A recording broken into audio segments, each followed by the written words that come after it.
Today we have a financial advisor that empowers people through knowledge and education because the more we know, the more chances of us winning financially is significantly greater. We'll also talk about the concept of prosperity economics and thinking outside the box to achieve our financial goals and wealth building. All that and more with my guest, Curtis May, coming up. Welcome to the Wealth Through Real Estate Investing Podcast, your source for real-world strategies focused on creating long-term wealth, cash flow, and financial freedom through real estate. Through guidance, tips, and stories of highly successful real estate investors and thought leaders, we provide you the tools to succeed and to reach the lifestyle you always wanted. And now, your host, Dwaine Clarke. Hello and welcome back to the Wealth Through Real Estate Investing Show. This is your host, Dwaine Clarke, and today we have Curtis May. Curtis is the owner of Practical Wealth Advisors as well as the host of the Practical Wealth Show. Thank you so much, Curtis, for joining us on the show. And how you doing, my friend? I am doing great. Thanks for having me. I'm really looking forward to it. Share. Yeah. Absolutely. Yeah, this is a topic that we can never cover enough. So we always talk about building wealth and always kind of bring on people that can kind of, open our minds up to different concepts as well as kind of, finding out what we actually can achieve. So I've really been impressed with your background. You've been doing advising clients for over 35 years, just doing a lot of stuff in the kind of the alternative stage of not just talking about the traditional things that of a financial advisor will talk about, but things that's outside the box to kind of help us ultimately achieve our goals. But for people who are not familiar with your background, can you kind of talk about, how you got started in the financial planning industry?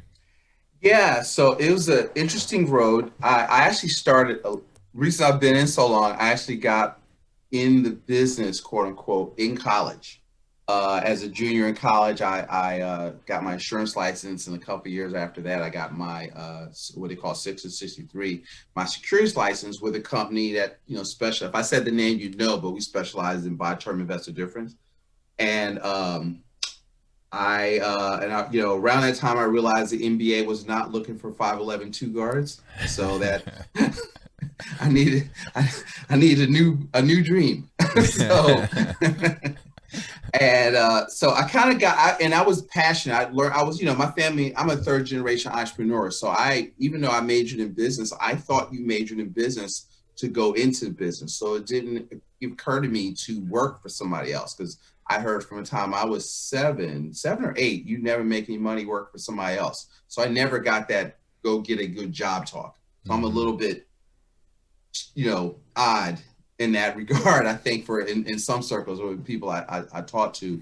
But I kind of grew in that, and I read around, so probably 10, 12 years in, I read this little purple book called Rich Dad, Poor Dad. Mm-hmm. And then that made me question everything that I had learned and what I was teaching clients. It took me a few years to kind of sort it out, to kind of get me to, what I'm doing now. But that's how I got into it. So I was a typical max out your 401k, buy term investor difference, mutual funds, water, end all, be all. And the whole investing was equities. And, but once you get into the space, you see that there's a lot of ways to skin a cat, mm-hmm. The stuff that you talk about with your clients. And, the more I got into it, the more I realized that people with money didn't do any of the stuff that I was being taught to teach them. If that makes sense. Oh yeah, and, absolutely. So I'm pissed. So, because I discovered that like maybe 15, 20 years in, I was like, what? What is, so now I'm upset, just trying to, I'll tell anybody that will listen here, you are your number one asset, right? And so investing is not about buying something, it's about becoming something. So a lot of the expert that you interview and what you're sharing with your community is about them, learning more and taking more control of their life, of their investment life. And that's, I teach 3 rules of investing. It's about becoming, not buying. So, invest in yourself. Don't invest for yourself. Invest in what you can control, and don't chase returns. But most people are chasing returns, chasing last year's winners. is what Mm-hmm. happens in the Wall Street. They call it rear view mirror investing. And I Mm-hmm. just started. The more I learned, the more I rejected that stuff. And so that's kind of my path. To this. It's just all right. I've screwed up, and let's model what's working. That's like, money's not new, it's thousands of years old. So like if Mm-hmm. you've read like The Richest Man in Babylon, any of your listeners, that's prosperity economics. It's nothing new under the sun, and it has nothing to do with products. It's all about your principles and your philosophy of how you handle money. Mm. Yeah, I really love what you're saying there, especially with your background with your family being entrepreneurial. So it wasn't kind of the traditional financial advisor where they took all of these classes and then they're kind of just spitting these kind of this thesis at the client, and they say this is what you have to do. You kind of lived on the other side. You know where the average business owner is, and where money is created, as through the entrepreneurial side. Us through building wealth through real estate, we're buying assets and building them up, and we're taking risks and kind of finding the best avenues rather than just kind of putting your money in something and like we mentioned, chasing last year's returns. So Right. with that said, going into, you had mentioned The Richest Man in Babylon, which are excellent books. We always recommend those readings to our investors and our community. Can you kind of talk a little bit more in detail about the prosperity economics of, and also the mindset shift for people to then now be able to achieve their financial goals? Yeah, so I think that one of the things that I teach is with prosperity economics is kind of the antithesis of what we call typical financial planning. So whereas you're taught so we break down, I call it the broad name I give typical financial planning is what I call the accumulation theory, right? Whereas you're taught to buy and hold, dollar cost average, get out of debt, get a diversified portfolio of mutual funds. They'll teach you the rule of 72, and it's all about the magic of compound interest and letting that grow your wealth, and that would be great if you live to be 300, right? And so where it's financial planning focuses on needs, where prosper economics we focus people on what are your wants and dreams, and people talk about minimum requirements, we talk about optimizing opportunities. So it's just you're taught to give up control of your money. I want you in control of your money. So it's just a principles based approach to, here is when money hits your account, you need to have a philosophy to, of how you're going to deal with it. So that we sort of take that, and then below that, what I teach is and I'll just hit them and we can go to any of them you want to talk about, is specifically we have a process where we talk through what we call the 5 principles of for personal finance, right? Which are, and these are basic, guys. This is not like rocket science, but most people don't do it. Most investors, most business owners, they can be very successful. These are our clients, but they still skip steps, right? And so the first principle is save 15, 20% or more of your gross income, right? Right out of Richest Man in Babylon. Part of all you earn is yours to keep, right? Maximum protection. This is what people miss. So you have to look at you have to build the kingdom, but you have to protect the kingdom, right? And you have to look at your auto, your homeowners. So you have maximum protection. You Mm-hmm. have an umbrella policy. These are tactics because there's principles, there's strategy, and there's tactics. So most people are tactical. They want to buy a product. Most people want to sell your product. But what are the principles? See, the principles, then you have a strategy, and then you pick the the tactics that will allow to help you get from point A to point B. So you want to maximum protection. It's like estate planning. Maximum protection is entity selection. Should you, Mm-hmm. being an LLC. So you have to cover all of that. So everybody wants to jump right to investing, but they want to skip steps, right? Principle 3 is legacy. You want to build, I want a 100% replacement of income in the event you pass away, you or your spouse pass away. Principle 4, and this is the big biggie, is liquidity. So most people the number one problem I see is lack of capital on an individual level. Mm. Okay. Just they don't, so if a COVID happens, do you have 6 months? Can you survive? You have 6 months of your income in cash equivalent situations, in 12 months. Like Buffett right now, I think is sitting on like $185 million of cash. Well, why is that? Because when things turn over, he's got money available to do stuff with, to find the deals that are going to be out there in the marketplace. So you have to be liquid, and you got to understand what's going on. You got to understand markets. You got to be able to read numbers, which is, most of your audience, I'm sure, knows how to do. And then the fifth one is velocity. So velocity of money is how wealth is built. So I tell people, this is principle 5, right? Instead of accumulating, you need to start in real estate. That would be the Burr method. If you're in business, if you look at Mr. Wonderful, he says, look, I'm going to, if I give you $500,000, what's the first question he wants to know? How soon am I getting my money back? So you can do what? Put it into something else. Exactly. Is the first deal still throwing off revenue and equity? Yes. And then, so he's moving money. So institutions do that. They don't buy and hold. They don't worry about the magic compound interest. But see, by teaching you the accumulation theory, you generate cash flow and velocity for the institutions, right? They want you to get out of debt, pay your house off early. I got real estate investors that still, I want to pay this mortgage off. Why would you do that? Okay, all you're doing, getting out of debt does not create wealth. You're just giving your money away to the bank faster, right? And so if you understand the principle that, okay, because of inflation, your money will never be worth more than it is today. So why would you give away your more valuable today dollars? Because don't you think they know that, right? That's why you get a lower rate on a 15-year mortgage. You see what I mean? So it's like basic stuff. When I say that, it's like, oh, that makes sense. But you're not taught that. And so a lot of times, if you're coming into this, you got to shake a lot of that stuff off. I had a client, she's like owns 4 or 5 properties. She keeps talking about wanting to pay her houses off. I was like, listen, you can't still second with a foot on first, right? You got to let that Susie Orman stuff go. You are trying to be rich. That advice is for middle income people. You know what I mean? And so you have to get yourself into velocity. So that's kind of, we try to awaken people up. Like there's a difference, and the velocity is safer because see, investing is not risky. Being uneducated is risky. Yep. And so as your knowledge goes up, your risk goes down, your anxiety goes down. And this is why we preach education. Your number one asset is you.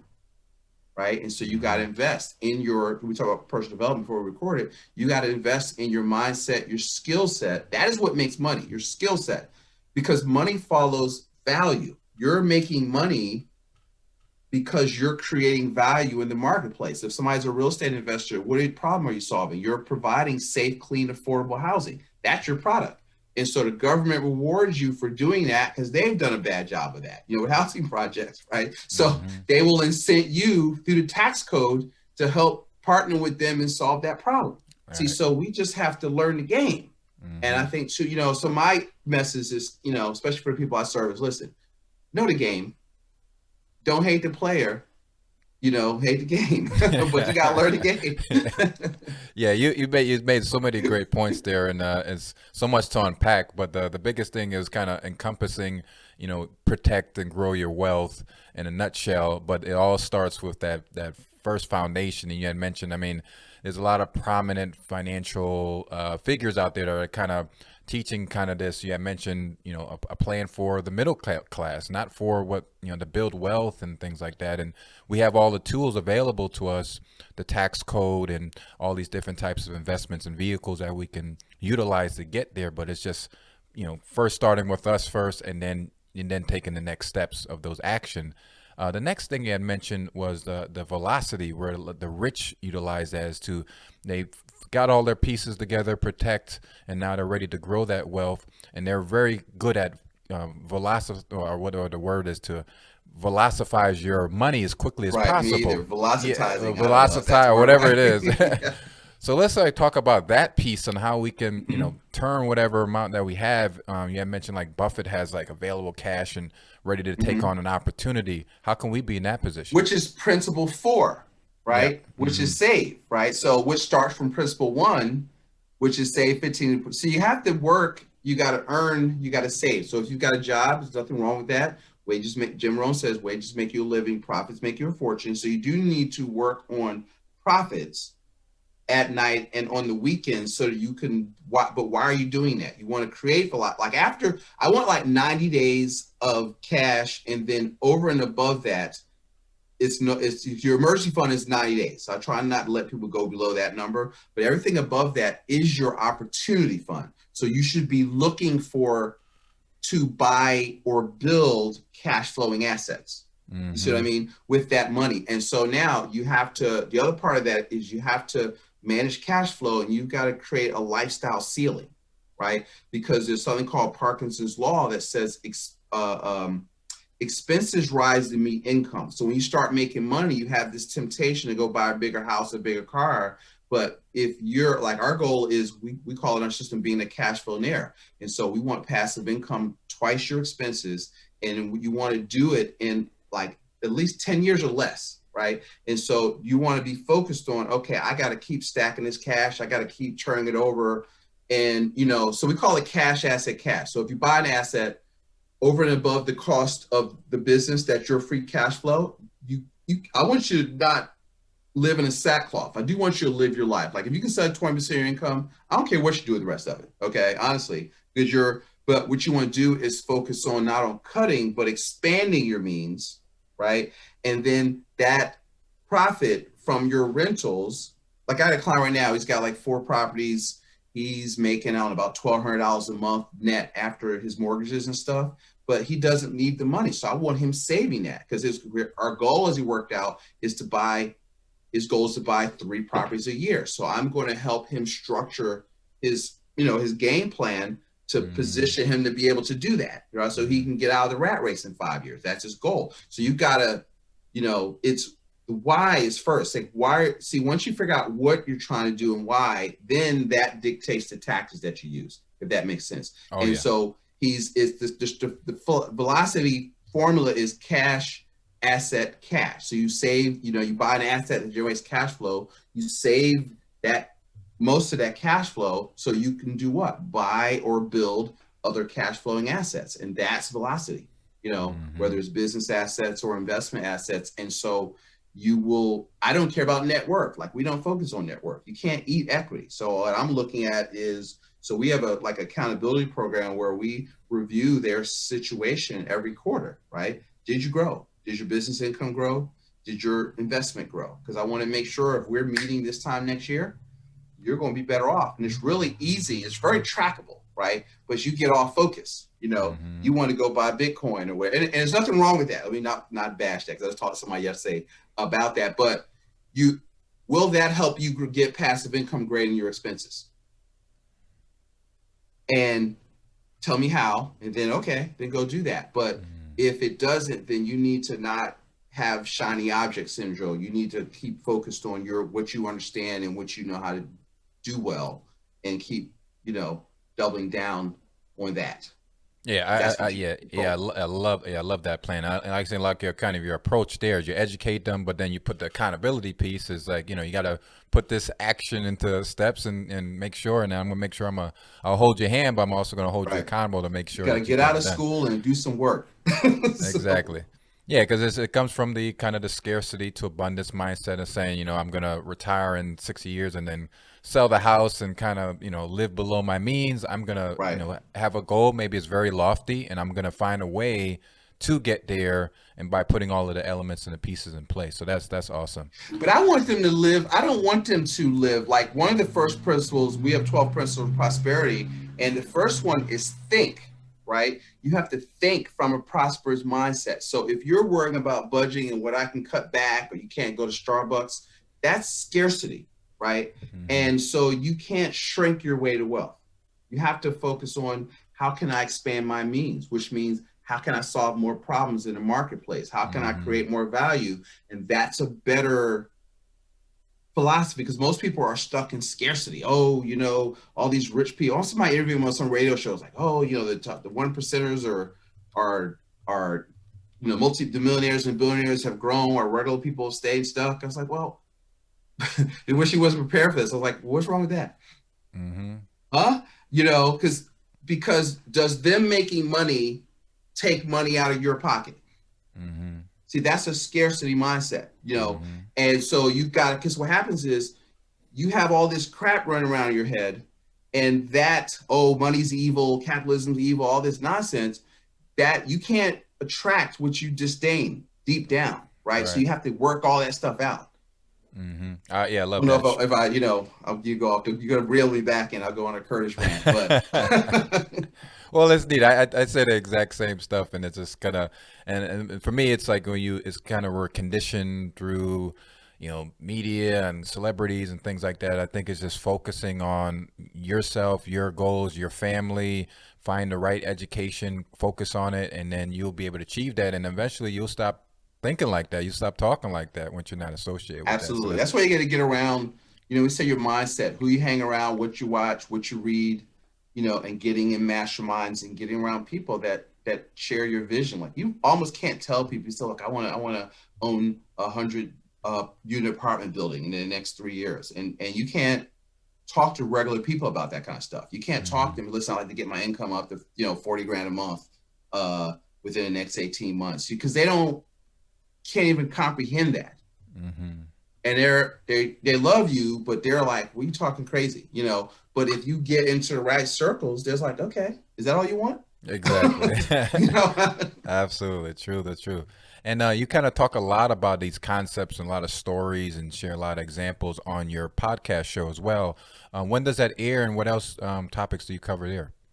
So it drops. We basically have a show drop. A new show drops every Wednesday. It's called the Practical Wealth Show, and our theme is kind of wealth without Wall Street. So what we try to do is teach these principles and then introduce people to hey, here are the four asset classes: business, real estate, paper, and commodities. So we talk about real estate and apartment buildings and turnkey properties and lease buying on terms, but we also talk about franchising, buying businesses without any money.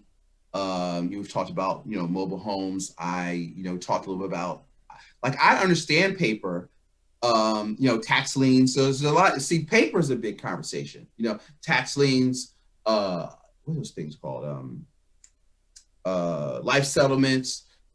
There's options trading. I had a great brother on talking about making money with covered call options, and I've had interviewed a couple of my clients on that are generating cash flow with, I won't say Bitcoin, but with cryptos, Mm-hmm. because they're really trading cryptos. It's not they're like buying and holding, hoping it goes up. See, there's a methodology there, and so what I want people to do is you've got to learn the methodology. Don't just, oh, I heard they did this, therefore I want to jump into it. Well, why Mm-hmm.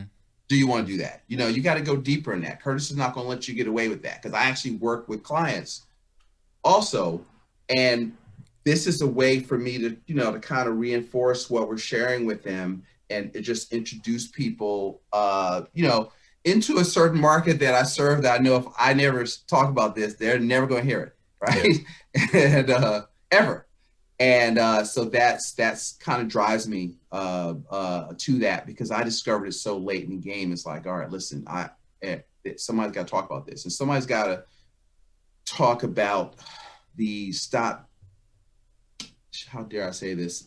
Stop thinking like a victim. Stop thinking somebody's trying to keep you from winning. Because Exactly. even if they are, it doesn't matter. You can Mm-hmm. still win. Exactly. And Yeah.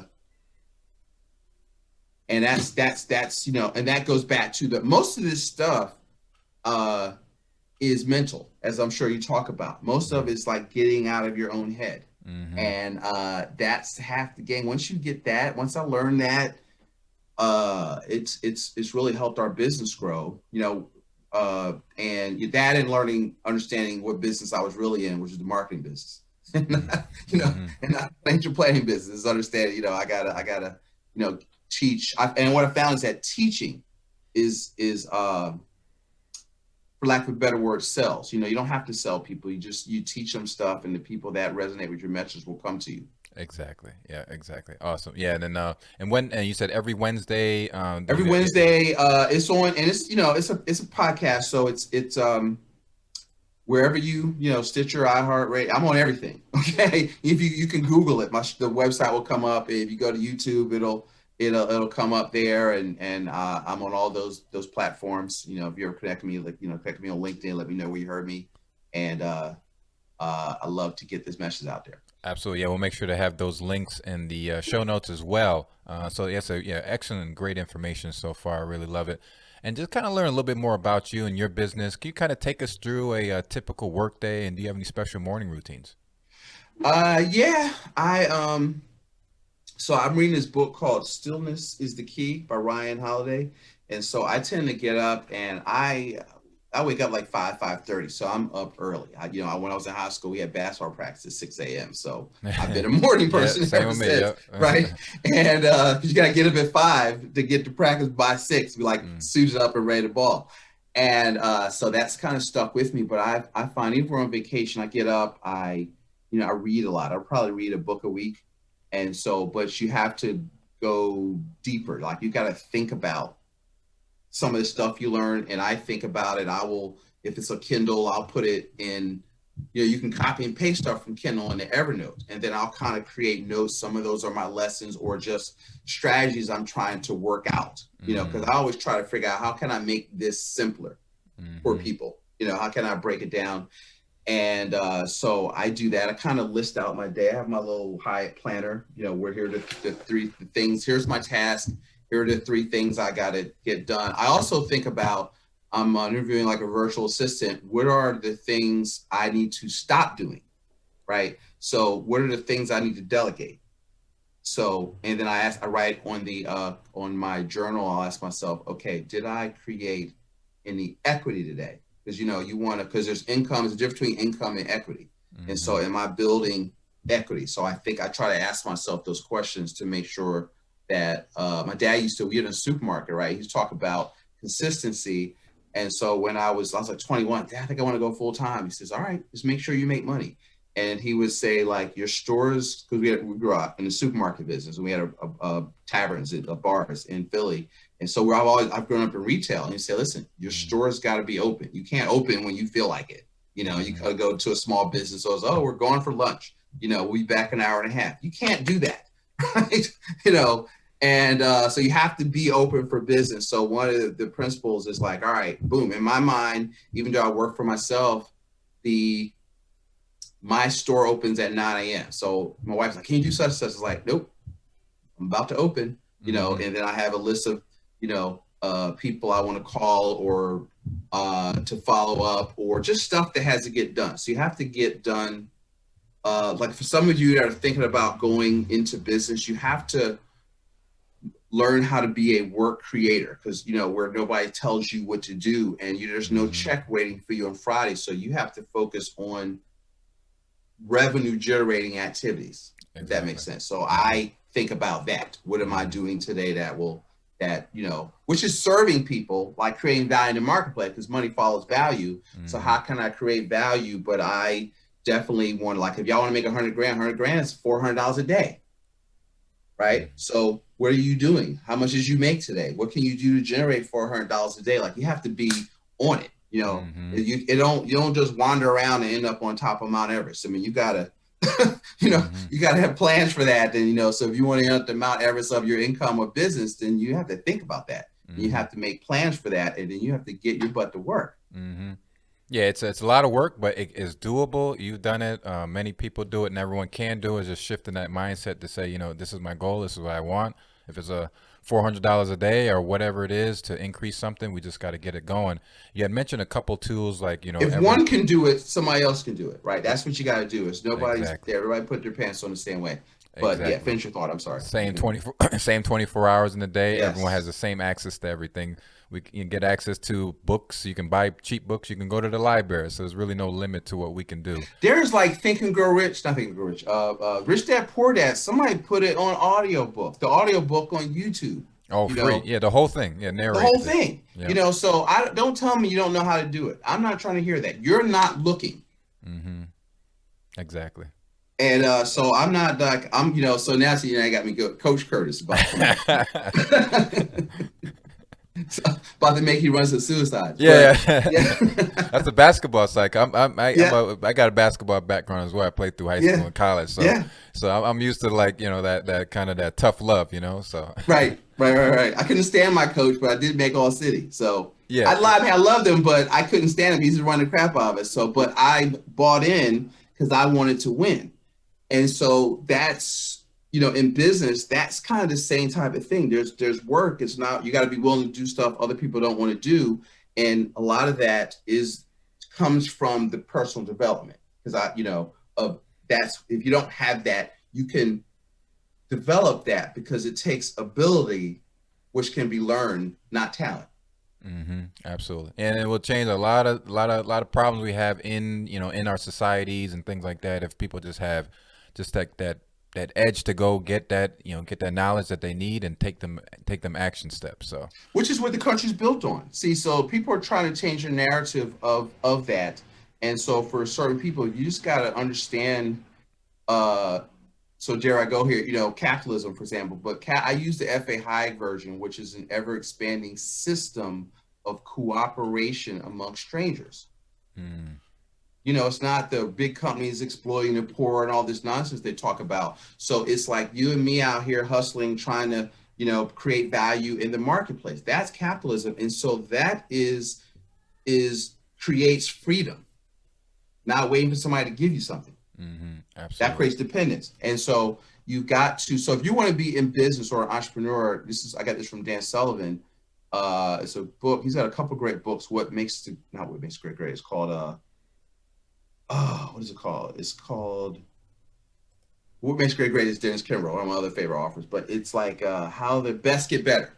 And he says, listen, you have to make the two entrepreneurial decisions are that one, you'll be 100% responsible for your income and you won't expect anybody else to give you any money. And two, if you don't create value in the marketplace, you should expect no money without creating value first. And so those are the two entrepreneurial decisions. So, and if you don't make that internally to yourself, it's going to be hard to win.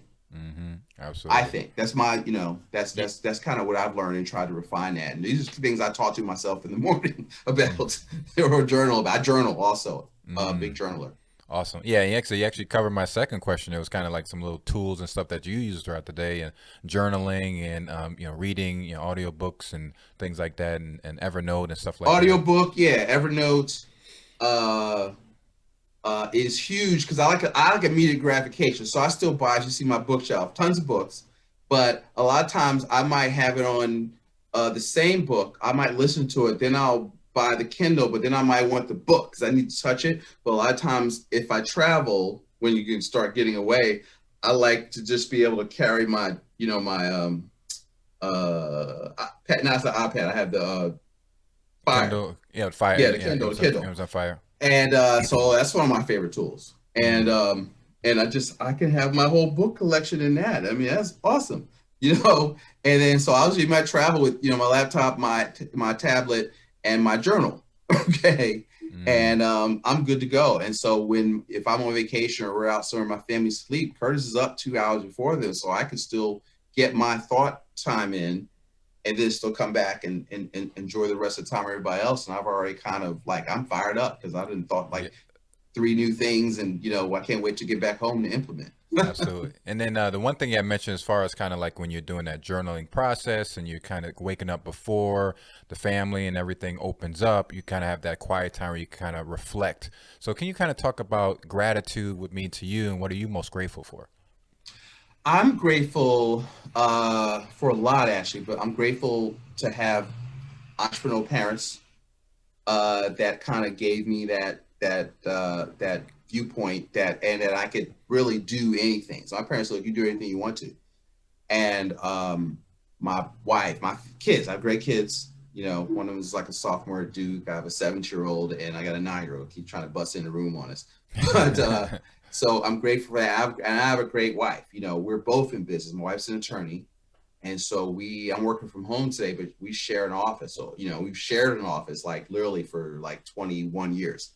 And people are like, how do y'all do that? How do y'all work? We just get up, we go to work, we go to separate cars, I kind of get in and do my thing. She's we're meeting with her clients, but it's so important to have a spouse or a partner that understands your vision. You have to be, I say this to kids, don't really understand this language. You have to be equally yoked, because it's, if you're entrepreneurial and your spouse is not, that's a challenge.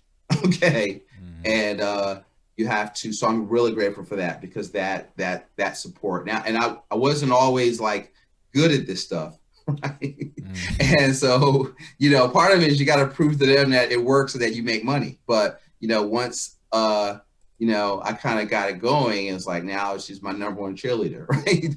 And, but she's always about the support, but now it's like, okay, my husband is the man. Yeah. She'll rarely say that. So, like, do you know I'm the man? She's like, yeah. Did you take the trash out? Awesome. Yeah, I love that. Yeah, big thing about success is that you have your support team, and especially your wife and your family and stuff like that. To kind of, because that's your why. Is like you want to create a great lifestyle for them. So I appreciate you sharing that. And finally, we'll make sure to have all of your contact information in the show notes. But for our audience who's listening live and through the recording, what's the best way to get in contact with you? So you can, the show, actually, I have if you don't mind, I have a gift. Like, so we talked about velocity of money. Oh yeah, please. Yeah. And, where is it? Hold on, let me just find the right one here. So I have a report called Creating Wealth with the Velocity of Money. And wait a minute, where's the right one? That's not it. I had it. I should have had it handy. I'm sorry. It's a keyword.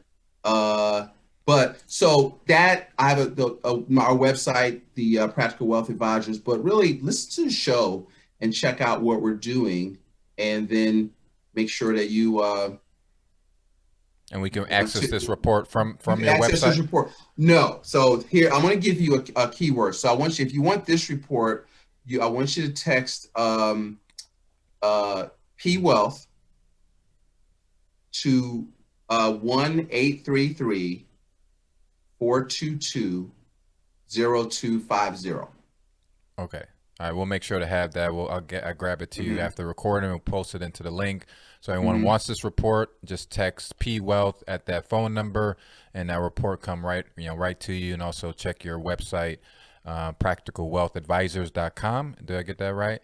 Yes. To get more information, probably more information on your podcast and your, kind of more educational stuff. It's really about just educating and follow us on YouTube. I do like I just did a live this morning on the Truth About Qualified Plans. So I have a report that's in that link called Qualified Plans. Are you financing your future to governments? So I'm always, my nickname is Contrarian, but what I want people to do, I don't want to tell people what to think. I want people to think. And if you don't want to think, and if you don't want to take control of your future, I'm going to tell you now, don't call Curtis, because that's not how we roll here. And because it's your money, it's not my money. It can't be more important to me than it is to you. Mm-hmm.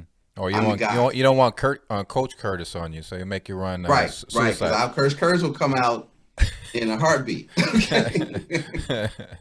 Also, yeah, but they like Coach Curtis actually, because they know I care. So I mean, but if I coach you, give me permission to put my foot up your behind. With out of love, though. Out of love. Absolutely. It's been a pleasure, very fun interview, and getting to know you and your family and your whole and kind of investing and advice thesis and everything. It's very well pointing it right now as we head into a new year, and as we're kind of reflecting on the last year and say, how can we improve? So I just encourage people to get educated, reach out, check out all of your social media platforms to kind of just get more information, and like I said, take the bull by the horn. So Curtis, it was a pleasure having you on the show, and look forward to connecting with you again soon. Dwaine, thanks for having me, and guys, go out there and be prosperous. Absolutely. I take care, my friend. All right, you too. All right, bye-bye.